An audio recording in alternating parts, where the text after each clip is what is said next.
नमस्ते. आजपासून मी आपल्या या चॅनलवर श्री स्वामी समर्थांच्या विचारावर आधारित कथा अधूनमधून टाकत जाणार आहे.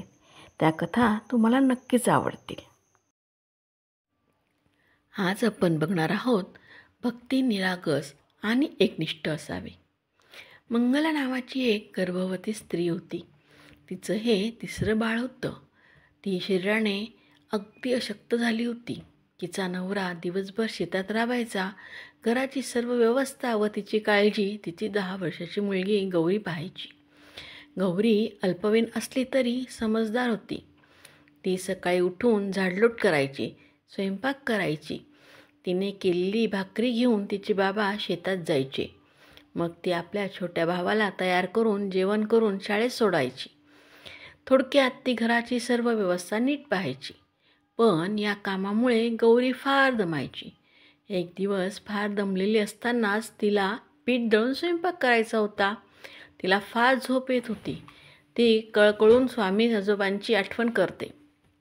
तिला तिच्या आईने सांगितले होते की स्वामी आजोबा आपली सर्व काळजी दूर करणार. तितक्यात तिथे एक वृद्ध आजोबा येतात. ते आपली ओळख स्वामी आजोबा म्हणून करून देतात. गोष्टीत आजोबा आणि गौरी सर्व पीठ दळून टाकतात. पण त्यानंतर एकाएकी स्वामी आजोबा तिथून गौरीच्या नकळत निघून जातात. गौरी सगळा वृत्तांत आईला सांगते.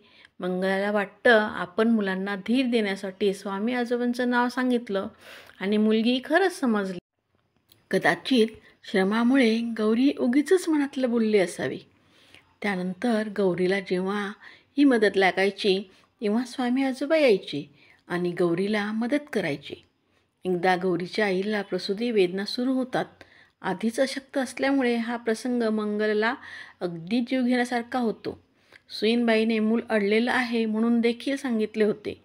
पण गौरीला ठामपणे विश्वास होता की तिचे आजोबा या प्रसंगातूनही तिच्या आईला आणि होणाऱ्या बाळाला सुखरूप वाचवतील.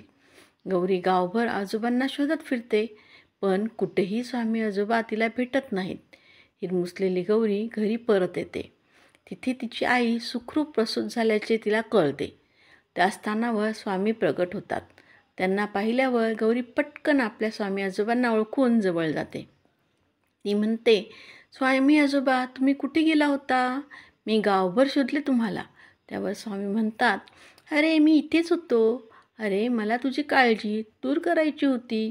हे ऐकून गौरीचे वडील चटपटतात. गौरी ज्या स्वामी आजोबांच्या गोष्टी सांगायची ते सर्व खरं होतं. त्यावर स्वामी तिच्या वडिलांना म्हणतात, अरे तुम्ही लोक दुसऱ्याला देवाचा किंवा सद्गुरूचा धीर देता, पण स्वतःचा मात्र त्यावर विश्वास नसतो. तुमच्या मनात संकल्प विकल्प उठतात. देवाने मदत केली तर बरं, नाहीतर आम्हीच काहीतरी करू. पण या मुलांच्या बाबतीत असं नसतं. त्यांचा आमच्यावर ठामपणे विश्वास असतो. त्यांची भक्ती निरागस आणि एकनिष्ठ असते आणि भगवंत अशाच भक्तीच्या दोरीने बांधला जातो. त्याला सर्व कामे टाकून भक्तांसाठी यावे लागते.